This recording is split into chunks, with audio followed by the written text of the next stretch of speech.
работниците. Виждайте, сите достигнувания или недостигнувания на начални отпадъци до работване в 12 години. Само един пример. Моята сугестия се надам никаква припадите.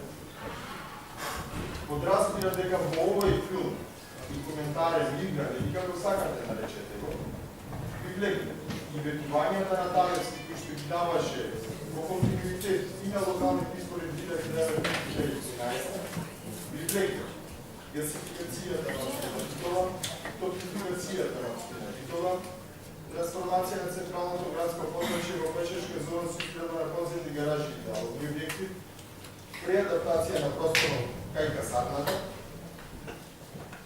изградба на хотелски комплекс и жепове, реконструкција на железничката пруга Битола-Кременица Пречка граница, донесување на нов пут за Битола, изградба на пречистителна станица за отпадни води во општина Битола, изградба на капни гаражи, реконструкција на градскиот стадион под УБКФ, санирање на долгот на средните и основните училишта во општина Битола,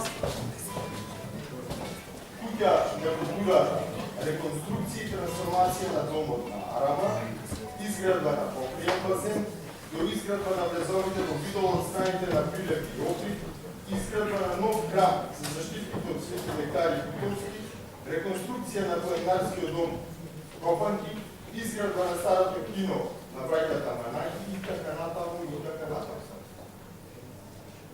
Нормално, овој мој предлог сакам да се стави на гласање под устав. Претходните два предложи да бидат одбиени. Ако смогнете храброст да ги одбиете, нормално дека нема се гласи за мој. Во спротивно, очекувам сите вие да гласате за мој става. Да ви си само така че.